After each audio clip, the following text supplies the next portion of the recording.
Listen, everybody, I'm really glad to be here tonight. We have, as you know, a very special guest with us, Misha Glenny, who comes from many places, but right now is based in Vienna.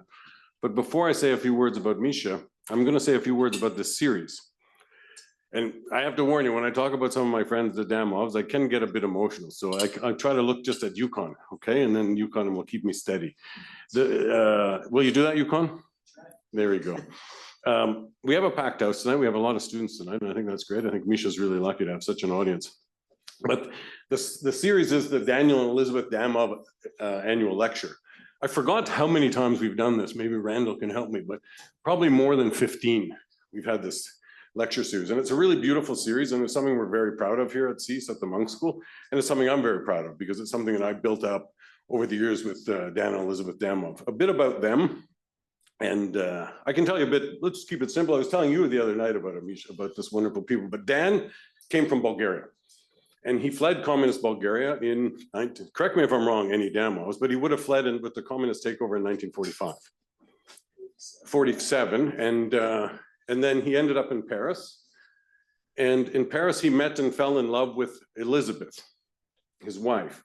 And they started studies together at the first college of Europe, which was, when you imagine that time, and I know Misha knows what I'm talking about as a fellow historian, but these were people coming from, again, a man from what was communized Bulgaria, and then Elisabeth, who came out of Germany, all right, who came from Berlin. So the two of them had different experiences, but many ways shared experiences. And what struck them in this first relationship is they were at the forefront, at ground zero, basically, everybody, of the building of a new Europe.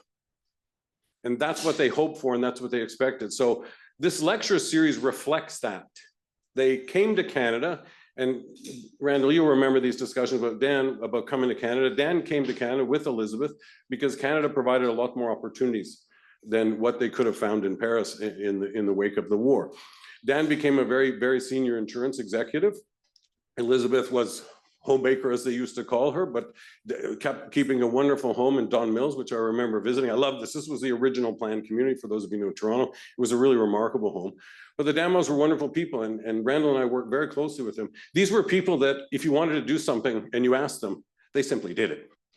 They were remarkable. If you had 10 people like them, you could accomplish anything. Dan I knew better. Elisabeth passed away in 2017. Dan passed away in 2022, and we were very close friends. I counted Dan as one of my closest personal friends, and I took his death very badly, as Yukon will remember, so badly that Yukon had to read my own eulogy. Like I couldn't do a eulogy, but this was a great person, and his wife was a wonderful person too.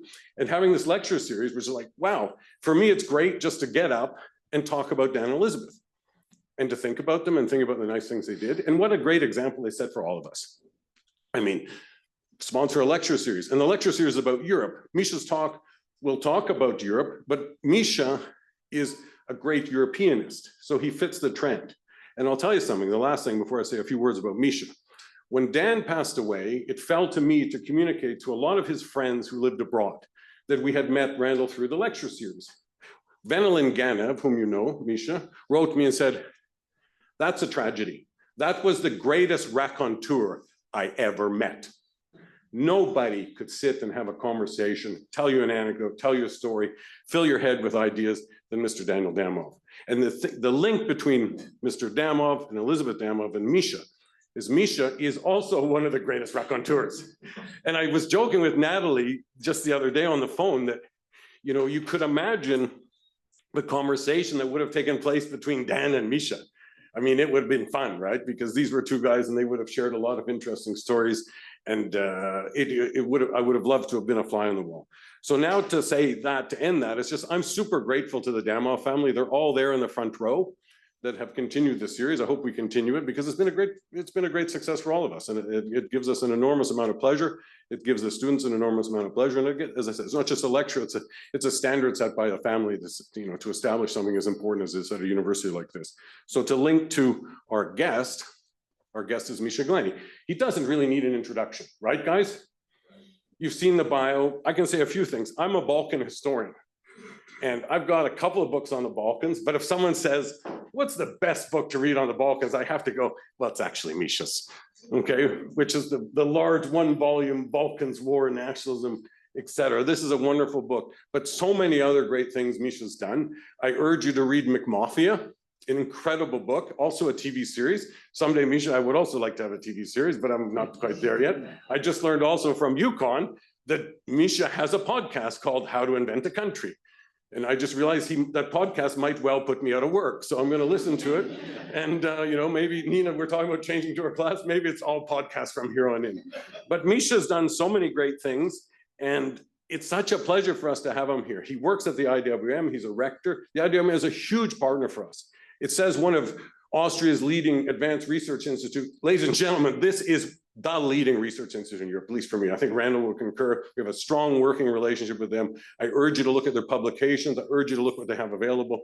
But for us to have Misha here to talk about what he's about to talk about, for me is a great pleasure, because I'm a bit younger than him. So I remember as a young journalist, because I used to be a journalist too, looking up to the work of Misha, especially the seminal work he did on the Yugoslav wars. And moreover, don't forget, Misha also covered, seminally, the collapse of communism in Central Europe. Ladies and gentlemen, for me, a great honor, Misha Glenny.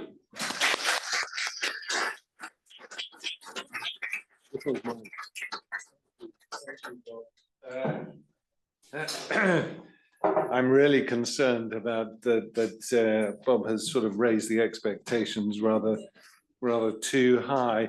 Look, thanks very much to the Damov family for this series of lectures. It's a fantastic opportunity. It's great for me to be back at the Monk School. I've been at the Monk School before and always enjoyed my visits here, although I haven't been here for a very long time. So it's really nice to be back in Toronto. And thank you very much to Bob for organizing everything. He's done a fantastic job. I'm going to get on. I've got my phone here. It's not because I'm checking my email or my messages. It's because of the timing, because I sometimes go on for too long, as the students who I was teaching today will testify. And so I want to prevent that from happening by keeping on time. And then I'm happy to answer a few questions after that, should there be any. So when moving to Austria in 2022, I began reading and rereading some of Austria's most influential authors born in the last years of empire, chiefly Arthur Schnitzler, Stefan Zweig, and Josef Roth. Stefan Zweig's intriguingly coy autobiography, Die Welt von gestern, the world of yesterday, described the 1890s and the first decade of the 20th century as a world which was discarding prejudice, discarding rigid hierarchies and stiff moral codes for one which promised unprecedented freedom and progress. As Zweig himself admits, so dazzling was this period, especially if you lived in Vienna, that it obscured how this world was also pregnant with extreme violence. Following this, I read Zweig's biography of Erasmus, prompting me to reconsider another period of history that had always fascinated me, and that's the 16th and 17th centuries, which is where I'm going to start. Western Europe began a long decade in 1517 that ended in about 1534. These 17 years were every bit as extraordinary as the long decade we have been experiencing since 2008. Indeed, by the standards of the time, they were yet more momentous than everything we have experienced, however difficult that may be to grasp. Although I confess the first 6 months of 2025 promises a shift in the world order every bit as dramatic as the 16th century. In 1517, it famously began with what on the surface might have appeared a rather small gesture, a man nailing a piece of paper onto a door. But this act set in train a series of events that would change the course of European and indeed world history. The man was Martin Luther, and he nailed his 95 Theses to the Schlosskirche in Wittenberg around the day, October the 31st, which is now recognized by Protestants as Reformation Day, and by Catholics as Day of the Dead. Take your pick. The long decade ends with the renunciation of papal authority and Roman Catholicism in 1534 by 3 North European countries, England, Denmark, and Sweden. Most contemporaries regarded them as second tier in the great power hierarchy of the time, although doubtless Henry VIII's blind self-belief had already engendered tales of English exceptionalism. Whatever league these three countries were in, never before had recognized and broadly coherent states wedded themselves to heresy. Religious dissenters had, for the first time, access to the real structures of power. Luther was a highly political operator. He came not from a religious family, but one steeped in the extractive industry, mining. As his antipathy towards Rome grew, he understood well the complexity of the political relationships within the Holy Roman Empire, this extraordinarily chaotic mixture of kingdoms, principalities, bishoprics, independent cities, whose fate was also bound to the Habsburg emperor, its elected leader. Many of the princes, dukes, and counts whose territories elected the Holy Roman Emperor sympathized with the dissenting movements inspired by Luther. We now incidentally call much of these lands Germany, but it was once the knottiest part of a dense tangle of politics. None of this really does justice to the story of the long decade. Those 17 years marked the beginning of the ascent of Europe at a moment when Christendom had never been closer to extinction. This was highlighted most dramatically by two events that took place in 1521 within just days of each other. One represented Europe's superiority in the exercise of raw power, the other its inferiority.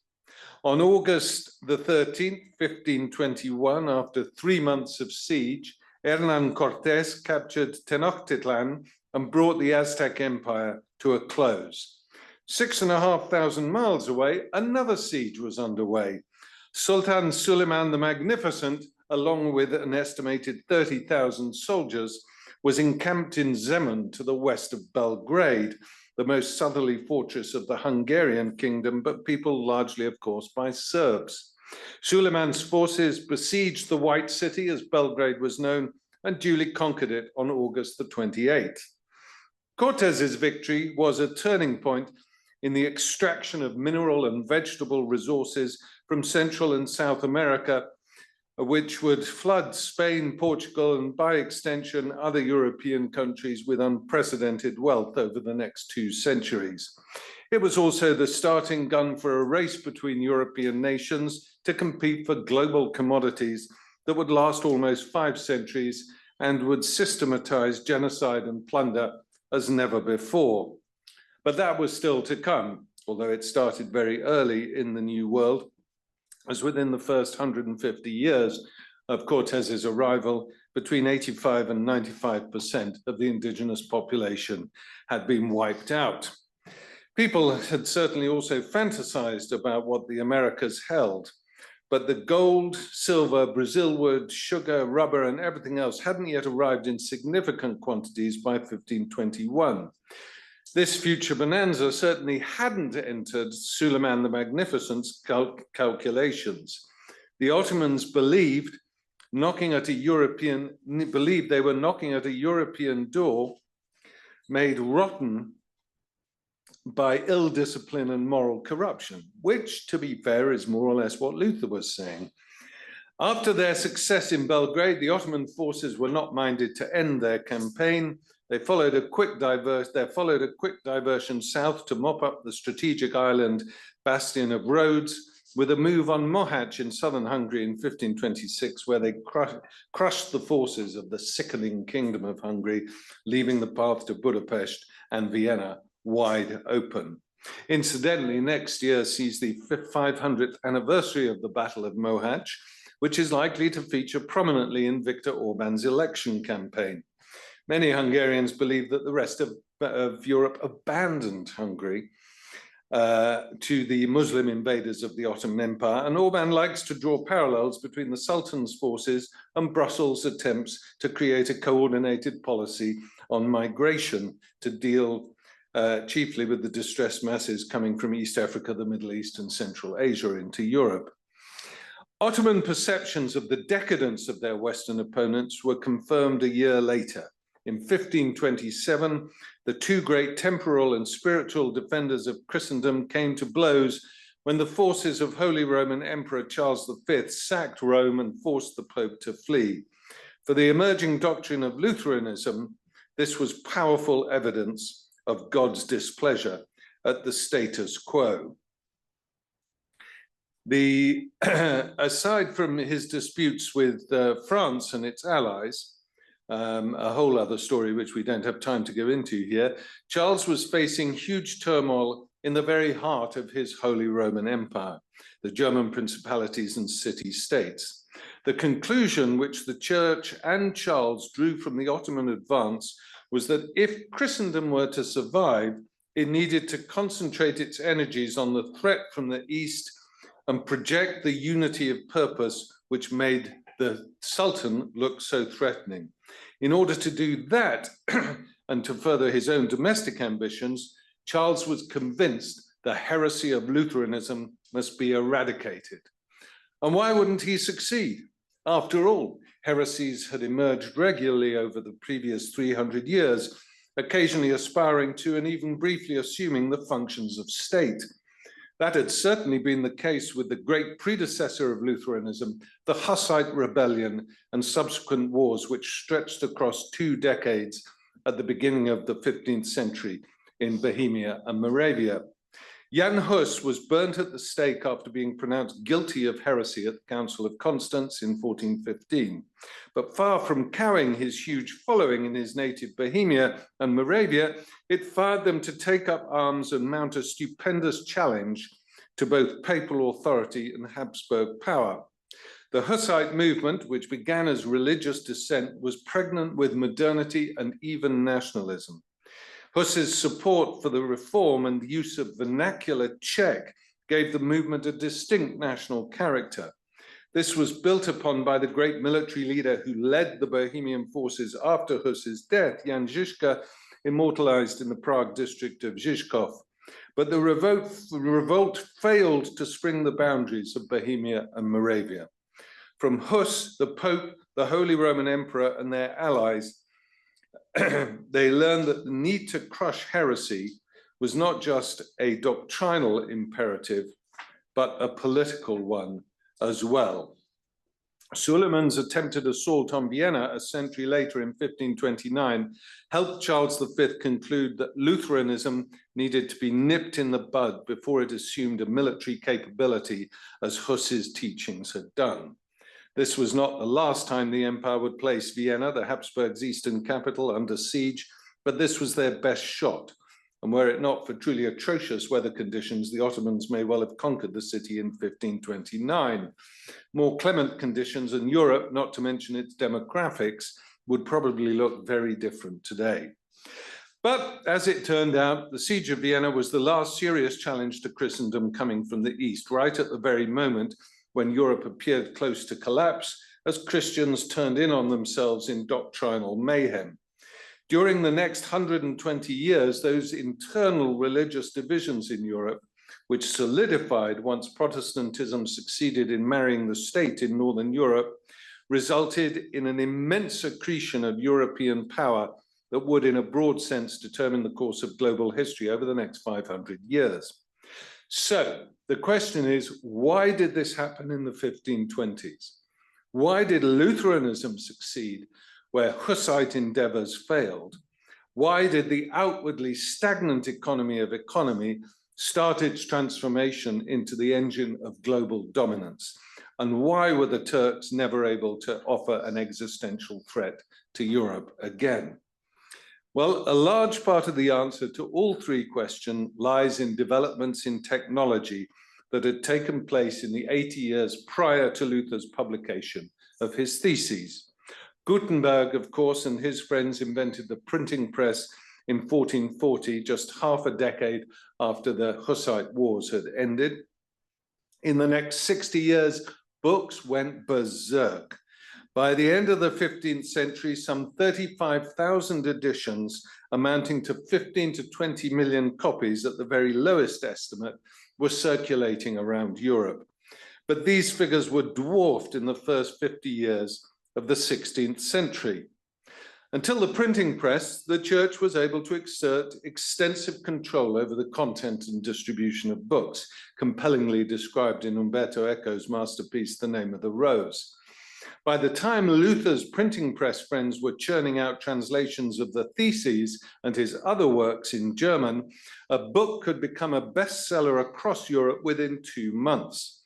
Erasmus had already sent a copy of the Theses and Luther's other writings to Thomas More some 3 months after the German had attached them to the church door.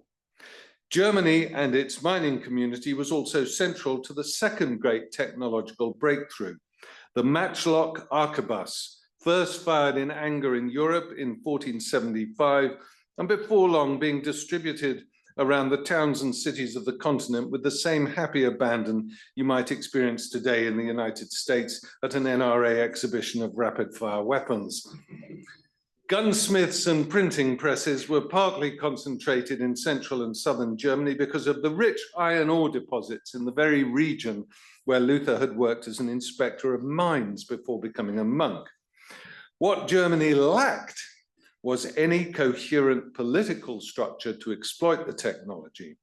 And finally, the Portuguese and then the Spanish adapted the sail technology of their Mediterranean neighbors so that the caravel no longer had to hug the shore when on trading or exploration missions. They could now cross the Atlantic. Accelerated information exchange, portable firearms, and vast natural resources from the Americas set Europe on an extraordinary path to modernity, in which the struggle between the old and the new, the Protestant and the Catholic, the North and the South, would alternately trigger remarkable cultural and economic progress and pre-apocalyptic bouts of violence. Among the many startling events which characterized the wars of religion during the 16th and 17th centuries, one occupies a special place: the defenestration of Prague in May 1618. The Czech estates rebelled when the Habsburgs rescinded their right, granted 9 years earlier, to choose their religion, i.e. Protestantism. A century after Luther had nailed his theses to the door, and 2 centuries after the first defenestration of Prague, not the last one, by the way, a key moment in the Hussite rebellion, members of the Czech estates hurled the king's representatives out of a window in Prague Castle. Their fall was broken when they landed on a huge pile of manure, an appropriate metaphor for everything that was about to happen as a consequence. The event detonated a series of conflicts which together came to be known as the 30 Years' War. By the time it had ended with a series of agreements collected as the Treaty of Westphalia in 1648, the central locus of economic and political power had largely completed its migration from south to north, from the Mediterranean to the North Sea, concentrated on the Netherlands and Sweden, with England moving up quickly on the rails. And the continent was now divided into 3 zones of Christian influence: Orthodox to the east, Catholic to the south, and Protestant to the north, with the north-south divide running through a still highly fractured and deeply traumatized Germany, which had lost an estimated 50% of its population to the cataclysm that Westphalia brought to an end. The 30 Years' War may have been an episode which the rest of Europe was quick to forget, but to the continent's later regret, the Germans certainly did not. To be sure, religious divisions and conflict continued after the 30 Years' War, but Westphalia confirmed the triumph of the interest of absolutist and republican states over the concerns of religious hierarchy. The modern had finally triumphed over the late Middle Ages, but it had taken 130 years and cataclysmic violence to achieve that. This model of fundamental technological breakthroughs, followed by or coinciding with astonishing social and economic advances in parallel with unimaginable violence and destruction, was repeated from the second half of the 18th century until 1945. It is in this period that human longevity suddenly shoots upwards. In 1870, the mean life expectancy around the world was 32 years old. Even in the region with the longest average lifespan, Europe, it was still under 40. These figures had been broadly consistent for many centuries. Just 100 years later, in 1970, the figure for Europe, the Americas, and Asia was over 70 years old. And even in the world's most challenged region, Africa, it was already over 50. On the downside, the scientific leaps begun in the late 18th century also ushered in the era of industrial practices in the perpetration of genocide. And in 1945, just 2 explosive devices had killed somewhere in the region of 200,000 souls in Japan. These are figures that the commanders in the 30 Years' War could only gawp at. And this points to a fundamental difference between the first great rush of modernity from 1492 to 1648 and the second great rush from the 1760s to 1945. Scale. To introduce the idea of scale, let me return briefly to the late 14th century. The one place I barely mentioned in my brief survey of the long 1520s was perhaps the most important, Italy, home of the Renaissance from which so much of modernity arose. And I wish here to talk about a specific type of scale, human scale. The concept of human scale relates to the archetype of a life in full, the individual as a whole, that combines self-realization with a community of relationships. The idea of relationship and proportion has a fine pedigree in the march of civilization. According to the Gospel of St. John, in the beginning was the Word. Significantly, the word, or logos, also means ratio, a web of relationships of both quantity and quality. Renaissance humanism revived the classical ideal of a life lived to its highest purpose and potential. The archetypical image of the Renaissance and of human scale is Da Vinci's rendition, Vitruvian Man. The full title of Da Vinci's famous Vitruvian Man is Scheme of the Proportions of the Human Body according to Vitruvius. The drawing addresses a conundrum posed by the Roman architect Vitruvius regarding how one might square a circle using the human body as a guideline. Like Vitruvius, Leonardo was fascinated by how closely humans fashioned their environment, both consciously and unconsciously, according to the dictates of human scale. The Renaissance, as it emerged out of scholastic humanism, shook the central ideological support of the Catholic Church to its foundations. Perhaps the most important philosophical model to which much of the Church clung was the great chain of being. Humans stood in the very middle of this immutable hierarchy between God and base minerals. But those 3 technological shifts in printing, cell technology, and weapons, which I mentioned earlier, left God's omnipotence looking much less certain. Humans now questioned whether that order was quite so stable, and whether indeed God had not furnished us with the tools needed to climb the hierarchy. This enabled thinkers to break free of the straitjacket of the Church's monopoly on intellectual inquiry, especially where in parts of Italy, Germany, Scandinavia, and England, local politics allowed or even encouraged it. The Renaissance thus served as the foundation for the age of reason and what came to be known as Enlightenment values. Perhaps the most elegant elaboration of this humanist ideal is found in Kant's concept of individual autonomy and its moral corollary, the categorical imperative. Kant put a sophisticated modern gloss on the ancient golden rule of reciprocity and mutuality, of doing unto others as we would have done to ourselves.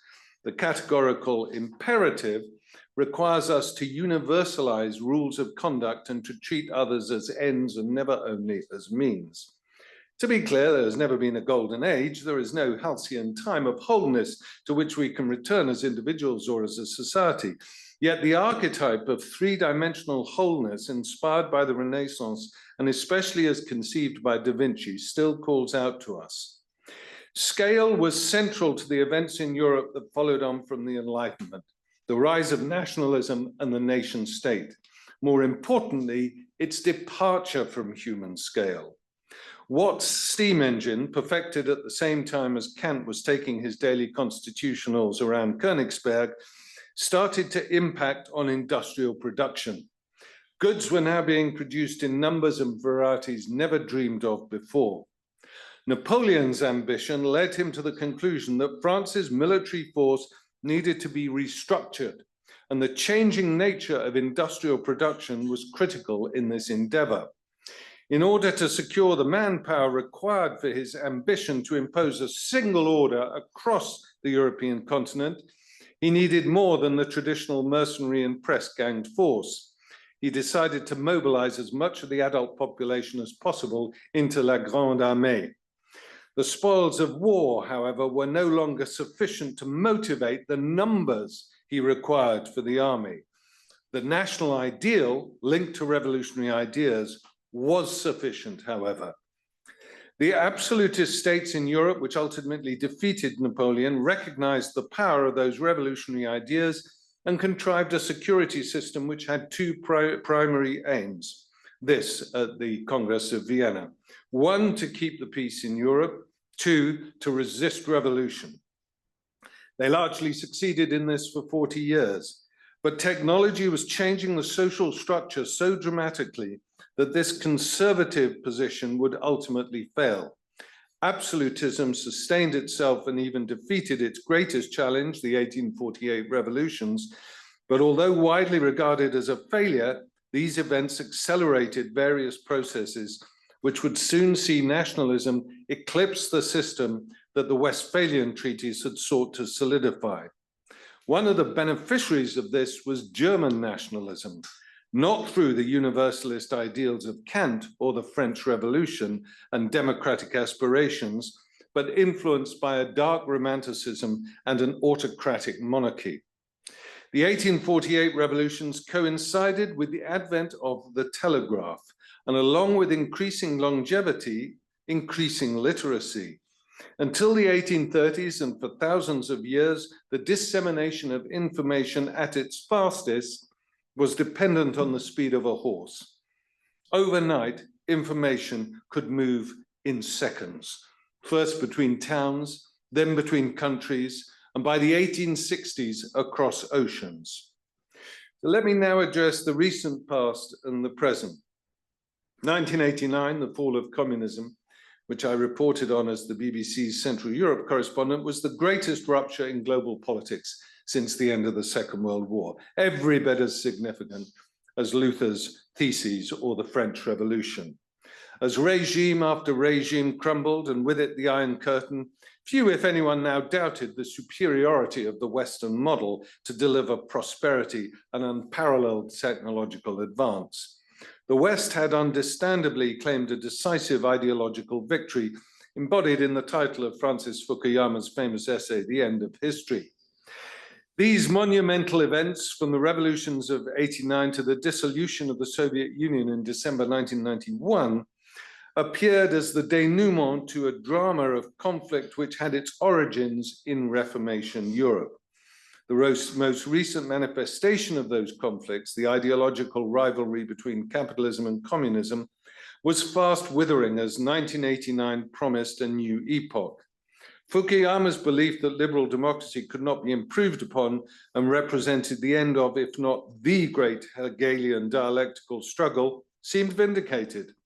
Around the world, previously ironclad dictatorships on both sides of the Cold War divide were discarding their armor to reveal softer, more colorful clothing. If they didn't hold multi-party elections, although many did, reforming states at least adopted some of the central tenets of the Washington Consensus, an agreement hammered out between Western governments and financial institutions, which affirmed the belief in the spread of interoperable financial and trade markets, known otherwise as globalization. This idea found favor among the Tigers, Korea, Vietnam, Thailand, Sri Lanka, and even Ireland. China, India, and Brazil were reimagining themselves as emerging markets, ready to embrace the outside world after decades of introversion, if not hibernation. These countries had long viewed Western markets with suspicion, The relaxation of barriers to external investment were the first signs of a profound shift in the way the world economy operated. So tempting was the prospect of irrigation that the ruling white minority in South Africa decided it was worth giving up their political privilege to join in. They even permitted a small minority of black South Africans to share in their economic privilege too, cheap at the price. Those countries who declined to take part at the feast, like Cuba, North Korea, or Turkmenistan, were regarded as quaint anachronisms, so small as to be dispensable, although even they had a contribution to make as adventurous tourist destinations. Those who went against the grain, such as Yugoslavia, where a ferocious civil war broke out soon after the collapse of communism, were slow learners who would quickly adjust to the new possibilities of post-Enlightenment prosperity and stability. The ecstasy was intense. It was a time of great hope. It was also short-lived. True, we all took part in the street parties. In the country of my birth, a new touchy-feely world was born, symbolized by the People's Princess, by Cool Britannia, and more broadly, Clinton and Blair assumed the main roles in the live show, How the West Had Won. From now on, the whole world could be friends together. Behind this facade, however, the financial capitalism which had fundamentally changed the post-Second World War compact when Reagan and Thatcher introduced it in the 1980s was roaring ahead. Anything went during the 1990s, which I call the decade of delusion. Presidents Reagan and Bush Sr. condemned the crackdown on Tiananmen Square in 1989, but no sooner had Eastern Europe's communist regime started to crumble, the Americans, led by a crusading Goldman Sachs and encouraged by China, hit on the great idea to turn China into the manufacturing heartland of the US. It took less than 2 decades before the financial system crashed in 2008, triggering the worst economic trauma since Black Thursday, the Wall Street crash of 1929, whose impact acted as redoubtable pander to Hitler's rise and its attendant calamities. Prime Minister Gordon Brown, President Obama, and their colleagues in Europe and Asia succeeded in applying some emergency sticking plasters onto the world economy. Yet in less than 8 years after the crash, malign autocracies were incubating in several parts of the world, nourished by the distress and inequality that the folly of the banks had served to emphasize, then promote.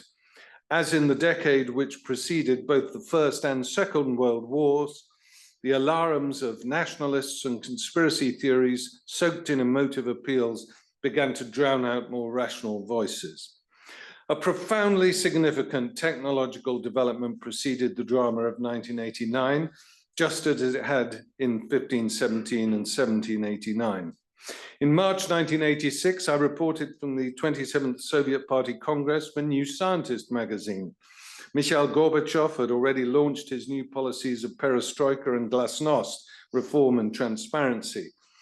At this extraordinary event, Gorbachev and his Prime Minister, Nikolai Ryzhkov, made it clear where the party most urgently needed to inject some perestroika and glasnost: into science, in particular computer technology and robotics for industrial and military applications.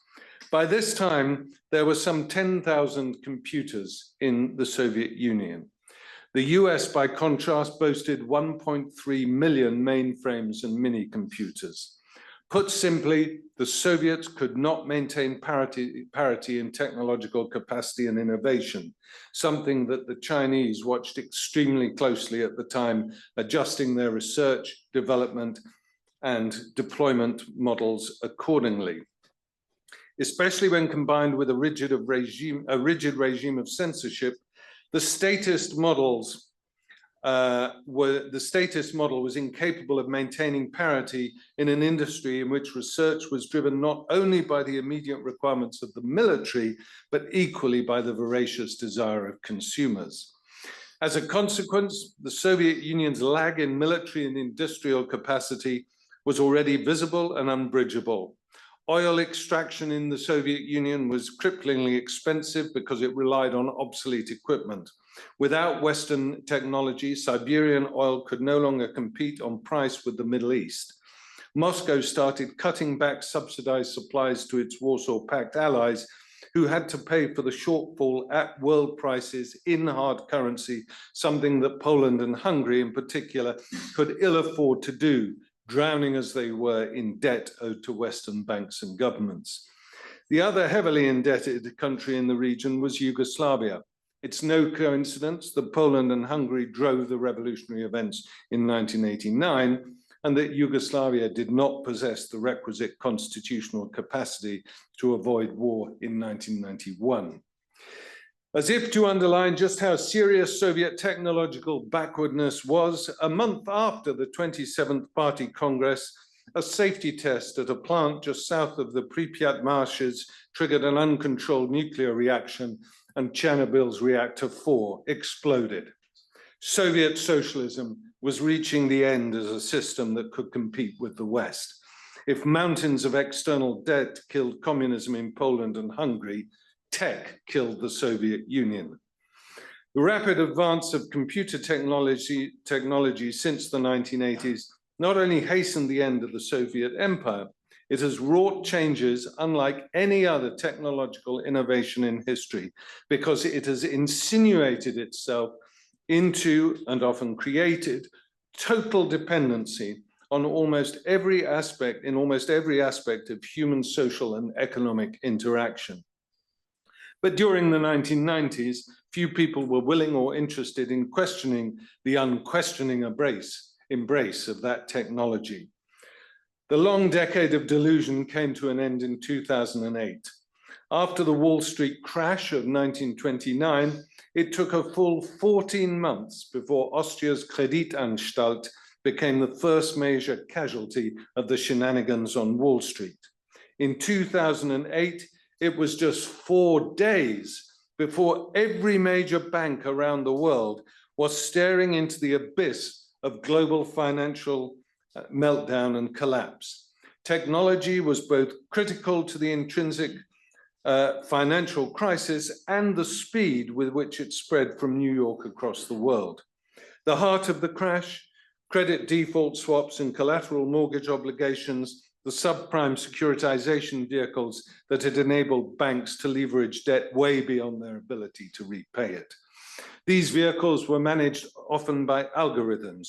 No single financial institution had the least oversight into exactly how much debt they were carrying. And they were unable to tame the monster once unleashed. Money just started flowing automatically out of banks across the world without anyone even having to press a button. On this occasion, government intervention, often improvised, narrowly saved us from economic and social Armageddon. We were literally hours away from a complete breakdown of human society. So as we sought using technology to emulate God, we suddenly found ourselves loitering outside the gates of hell.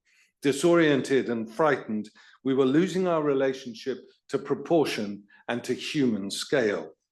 A central challenge at the current juncture of the human journey is that many of the technologies rightly credited for material progress are also based on disintegration and reduction of the individual, breaking us down into data sets of DNA, revealed preferences in digital search histories, biometrics, financial data, and so forth.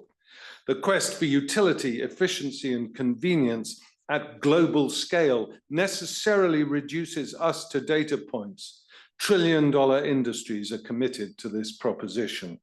The idea of the individual, literally a being that cannot and should not be divided, is one of integration and wholeness, yet it is the subject of ferocious division and subdivision in the name of progress, the market, and security, the state. In a sense, modernity constantly puts our integrity in jeopardy. As individuals, we should not be divided, but we also need to be connected beyond ourselves. We need relationships to find meaning and to thrive. What ultimately changes people's lives are relationships. As sentient beings, we need associative relationships in families, as friends, as citizens and co-workers. We need the right scale to live as humans in full. Technology allows us to adapt and extend ourselves beyond the constraints of body and place. Communications technology stretches the realms of our senses globally. This elasticity has been central to progress, yet the question remains, how far beyond the inherent limitations of being human can we meaningfully extend without losing touch with who we really are? The answer is certainly not fixed and may vary across individuals and societies and time. However, it does not follow that there are no limits. But in the past 30 years, technological advances and changes to the way we live have taken place at a speed never before experienced in human history.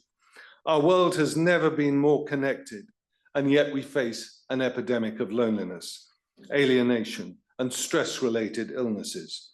Our cluttered, frenetic, upgraded lives feel increasingly out of control. Our machines are supposed to work for us, but often we appear to be working for our machines. Technological triumphs have created new challenges, pushing some fundamental things out of joint, particularly in the less tangible realms of culture, character, and spirit. Finding our balance and keeping our sanity will become ever more difficult as our bigger lives develop. Technological change is full of consequences, intended, unintended, expected, unexpected, good and bad, invidious, insidious, to which humans must adapt. Reflecting on the course of the 20th century, the Russian poet Pasternak wrote somewhat ominously of the consequences of consequences.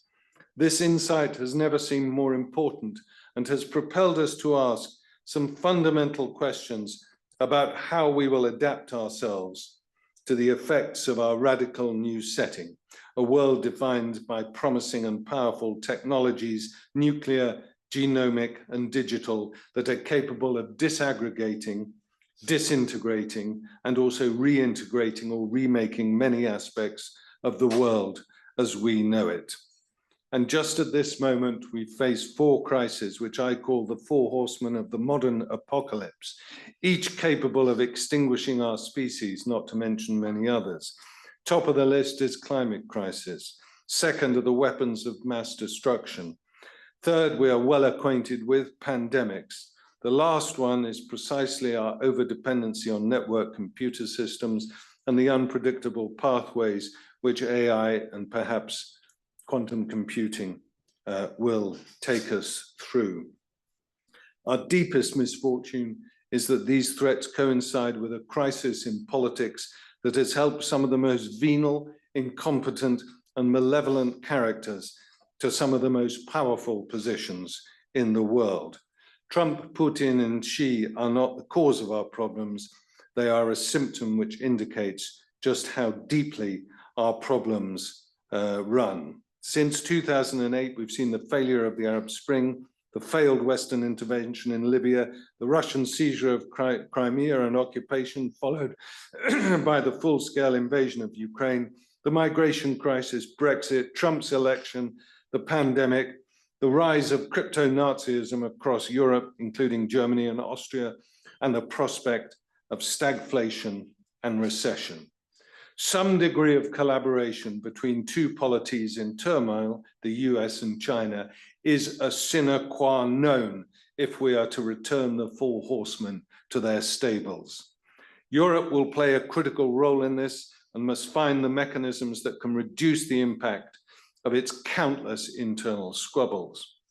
As important as the great powers are, so the custodians of the world's major rainforests, Brazil, the Democratic Republic of Congo, and Indonesia. We are still processing the depth and rapidity of changes taking place before our very eyes. In the 1520s and 1530s, Europe saw a proliferation of individuals and groups who were predicting the end of the world. They based those predictions on superstitions and misreadings of religious texts. The threats facing us, by contrast, are evidence-based. It took 120 years after 1517 and 1789 for a technology-driven changing of the imperial guard to reach peak violence. The nature of the technological shifts, which were an important underlying cause of the events of 1989, are by their very nature accelerating history. If we are to meet the profound challenges we face, then we must make sure that we remain in control of technology and that technology does not assume control over us. This will be the core issue affecting governance over the next 20 years of democracies and autocracies alike. Thank you very much.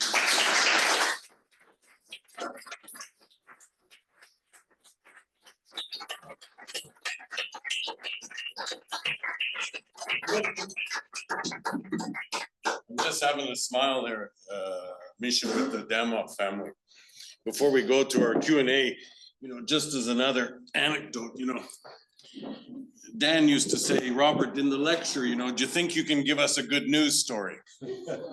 But he did, they were fond of European integration. Do you remember that day, guys? It was always a good news story. It's hard these days. But I think that was an amazing lecture and an amazing start. We have a reception, but I think we should have a Q&A for a bit. Do you agree?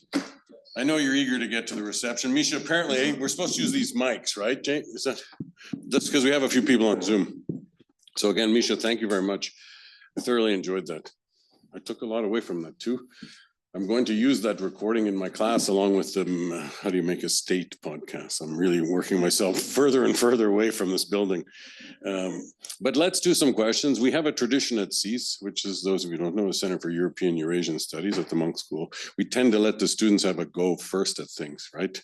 So, and then I'm looking at Randall, he's looking at me, goes, yes, we have that tradition, right? Yeah, but if you don't get a question to Misha, we're going to have a nice reception. You can get a few minutes with him on your own, okay? So don't be disappointed if you don't get your question in. So, students first, don't be shy. You all know me. You shouldn't be nervous. I'm smiling at Marcy now. Marcy's not a student, but she definitely has a question, right? Oh, Brandon Mahoney is going to go first, and then I've got behind him that's Matt Pindera. Okay, so Brandon, take it over there. You're going to need the mic, and we have someone to give you the mic. Keep the questions short, folks? No monologuing. Okay. I'll keep it short. Good. Thanks for the presentation. Super fascinating, of course. I think in the tech that you outlined, it seems like there's technology that creates or allows for discovery of new information, and then there's tech that sort of allows for the dissemination of that information more easily.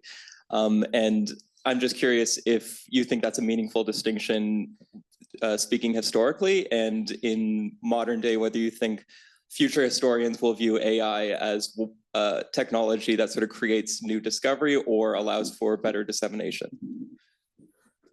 Well, I certainly think the coming of the book changed fundamental ways of discourse in Europe in the 16th century, and so in that sense, yes,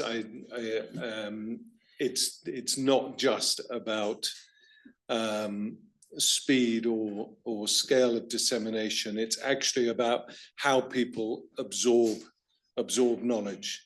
Because before the book became commonplace, most people, first of all, literacy rates were negligible, and most people absorbed information through the spoken word and primarily through the church in Europe, anyhow.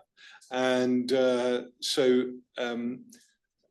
this is not just a quantitative difference, the coming of the book, it's a qualitative difference as well, and it changes the way that humans tended to reflect and consider things. I mean, you notice that now in the information age, when we're all wedded to our phones and computers and we're surfing information. I mean, we will all have experienced this phenomenon of going through a lot of material very quickly and not really absorbing it. And the difference between that experience and then sitting down and reading a book where you go into what I call deep thought is really profound. So yes, I think the book was in that sense revolutionary. And it's Matt behind you. Is the microphone, Matt? Do you have the microphone? Terrific. First of all, thank you so much, Professor Glenny, for coming all the way here to share your perspectives with us here at Monk School. So my question is, amidst the so-called AI race, ongoing AI race, I think we often consider Europe a space of more like cautious regulation.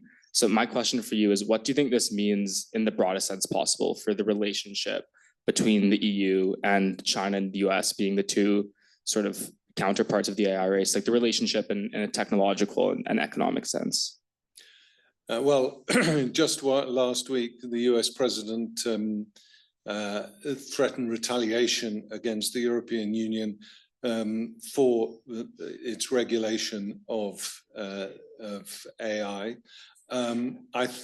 Personally, I mean, what has happened, and I recommend a book, The Empire of AI by Karen Howe, which was recently published, which tells the story of how OpenAI and the other AI developers became seduced fairly early on, having announced altruistic reasons for developing AI, became seduced fairly early on by the prospect of huge sums of money being pumped into their companies and their pockets.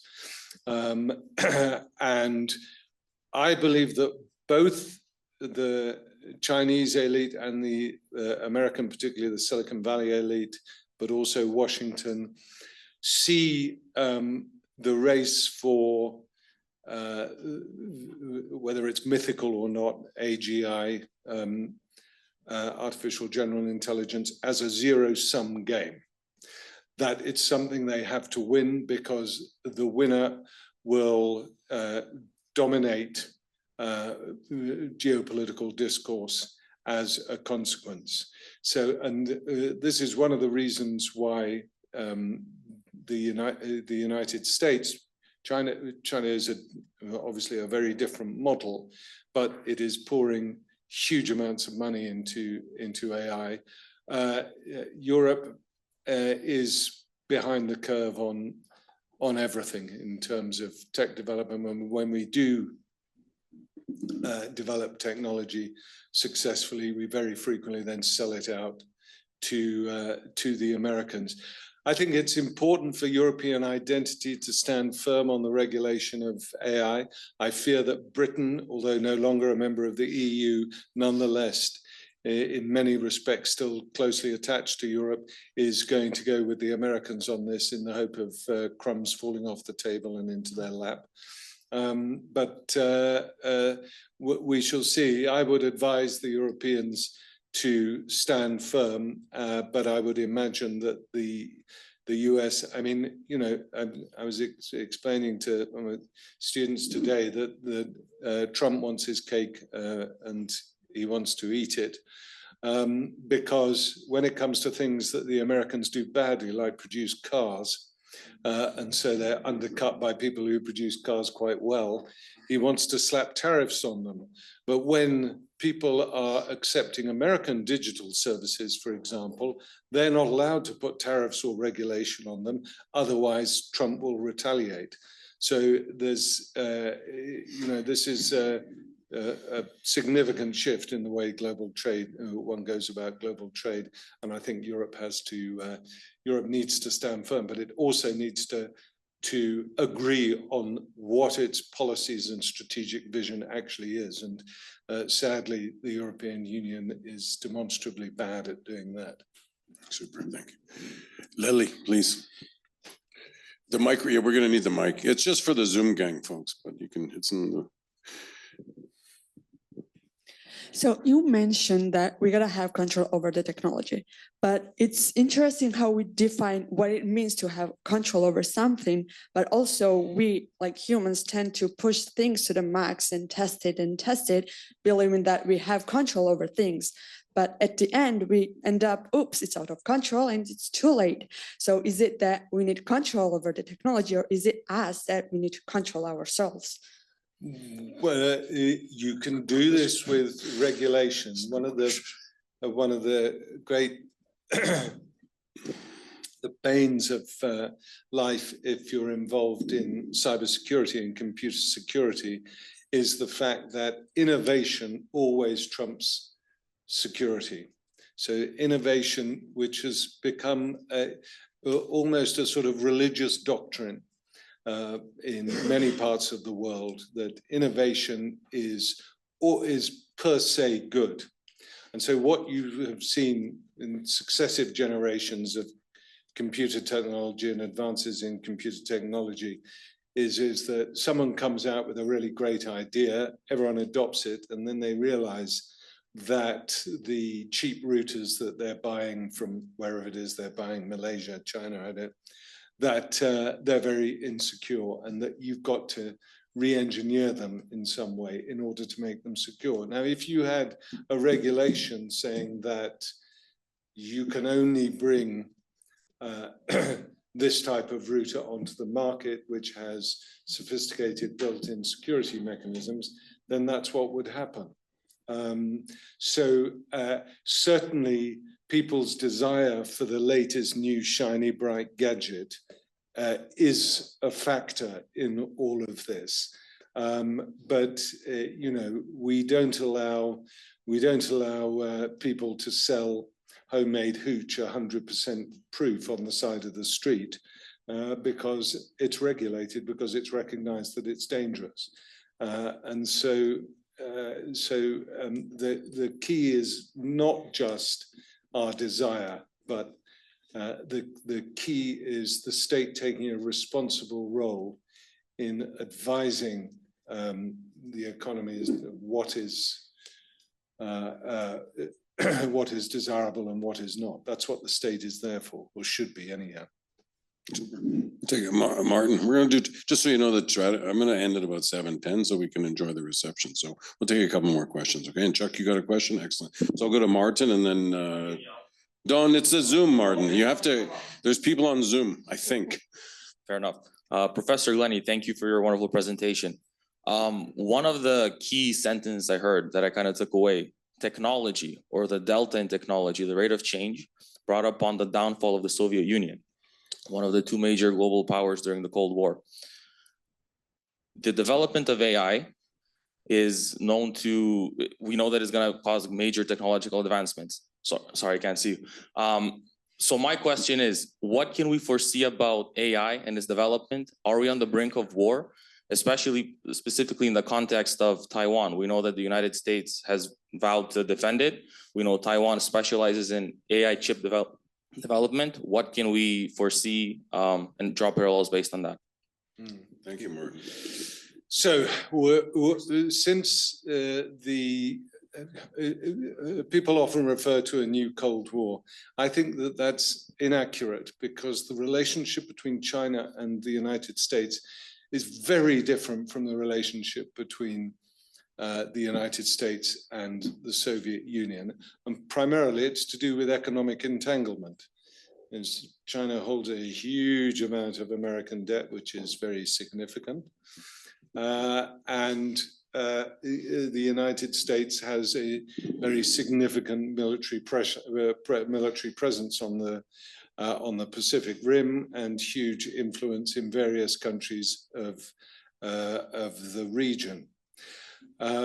Since the relationship has turned more competitive, a number of things have happened. First of all, China has been open about wanting to compete and overtake the United States if it can. 2014, Xi Jinping announced Made in China 2025, which was to divert investment into high-end technologies. They are outperforming the United States in many of those technologies, in battery technology, in electric vehicles, in magnets, in most of the technologies associated with renewable energy.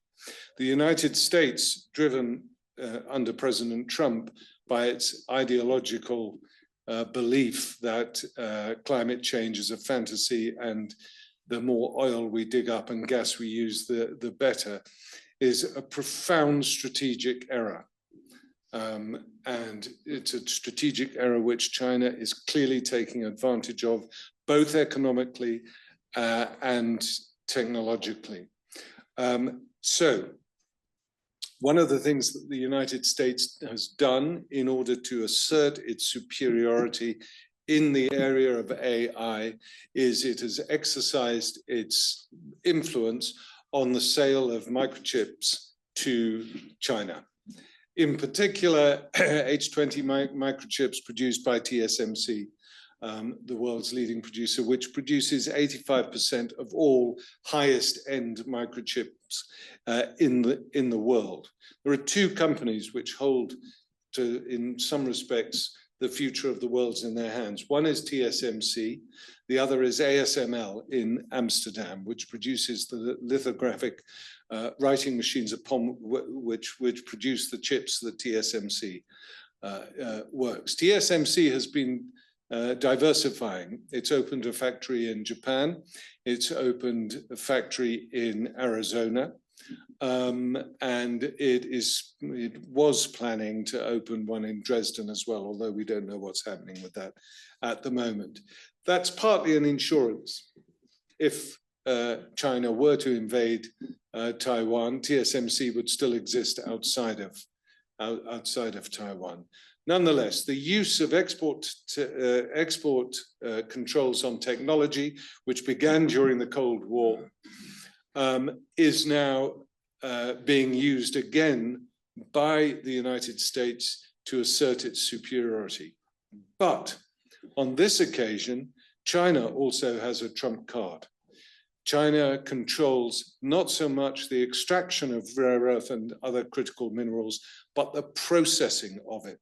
One of the things that happened when Goldman Sachs and friends decided to turn China into the heartland of US manufacturing was that at that point, at the end of the 1980s, the United States produced and processed 90% of the rare earth metals on the earth, most of it in a single mine in Nevada called Mountain Pass. So they decided the Chinese can do that, and the Chinese built up their rare earth extraction and processing industry in Inner Mongolia. It's a very, very polluting, dirty business, that, by the way, and it has its consequences. And they are the absolute masters at processing critical raw materials. And occasionally, since 2010, they have announced temporary export bans on certain rare earth metals, about 7 of them. But more than that, they have now imposed export controls on the technology of processing critical raw materials. That means that you can't produce, that means that the West is unable to compete on the processing with China. And so China has a stick to beat the United States with. And it's quite a powerful stick. And it's one that the Chinese leadership is learning to use very effectively at the moment. And so this is not like the situation in the 1980s when the Soviet Union was desperate for microchips for its military, for its missile systems, and it was desperate for microchips and technology for its oil extraction programs. This time, the two of them are much more equal than they were before. And so the outcome is less certain than was the case during the Cold War. Thank you. Charles Damov, Chuck, please, the microphone is coming. This is going to be our last question, then we can enjoy a nice reception. Thank you. You said something about my dad. Our dad said, a little bit louder, Chuck. It takes me a while. Something about he always was asking for a good story. Good news story. Good story you like, but good news was better. At the end of the lecture. So I remember, Misha, seeing one interview you did about organized crime and not knowing in England and London who even are the owners of thousands of homes and such. And at the end, somebody asked some question and you said, well, let me say the good things that are going on. And you had a list of reasons to know that there's some good news stories there. So I thought one way of bringing my dad into this conversation so that Robert would enjoy it would be to say that no matter what news was ever going on in the world, no matter how depressing it was, no matter how many horsemen of the apocalypse there are. And his final statement about everything would always be, I'm an optimist about human nature. And I wonder about your response to that. That's a big question, Charles. I felt myself to be an optimist in life until I covered the wars in Yugoslavia, and that really knocked the stuffing out of my optimism. However, I remain a fairly sort of chirpy personality, and what I always feel, I mean, usually when I give talks, particularly to broader publics, I make a point of always ending on an up note, of giving people something to hang on to and to move forward with, and there's a sense of optimism. I thought that was less appropriate for this for this audience, because you may not have believed me. But what I think is that it's not over till the final whistle, and humans have got themselves out of very, very sticky situations before, and I'm hoping that they'll be able to do it again. I have to say, I find the technological environment in which we exist, combined with the political malaise, a rather unpromising ecosystem, but one doesn't give up. That's all I can say. I think that's, you can clap at that, but we have a couple more things. Maybe clap at that.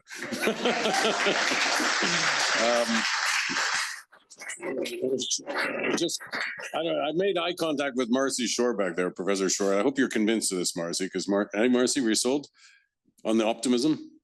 I also always try to end on a very good. I'm going to go with that humans have gotten themselves out of sticky. Yeah, I agree. So let me just say a couple of things before we enjoy a nice reception. The first thing is to thank the Damov family once again. The Damovs are sitting here, everybody. So if you want to say, this is clap for this. This is just, you know, Yukon's the grandson, so his grandparents were Elisabeth and Dan, and he was my student as an undergrad and a graduate student. He's now wearing a jacket, as Randall and I said. He's got a jacket on and he's wearing colored shirt. He's totally different now. Beside him is his mother, Natalie. Okay, and that's obviously Dan and Elisabeth's daughter, and then Samantha here is Yukon's relatively new wife. They got married in September of 2023, so that's nice news. And then is the brother Charles Damov. So that's the Damov family. And as I told you at the beginning, for me, it was always an honor to know you and your family, and to value so much your support for the, you know, it's a small initiative, but I think it's an important initiative. And we were really lucky because we got one damn good lecture tonight. And Misha gave us a lot to think about. Let's meet in Mohacs next time. Mohacs on the Danube, because I was talking about Mohacs today, which Sándor Petőfi, the great Hungarian poet, called the graveyard of Hungarian grandeur. It's very ominous, eh? But I think we had a great time. We had learned a lot. And I want to say special thanks to Misha Glenny. This is the first time we've had him at our center. And I think the students are super happy. We have a great course. And as far as I'm concerned, you're welcome back in here anytime. And you can teach anything you like. Thank you. Thank you very much.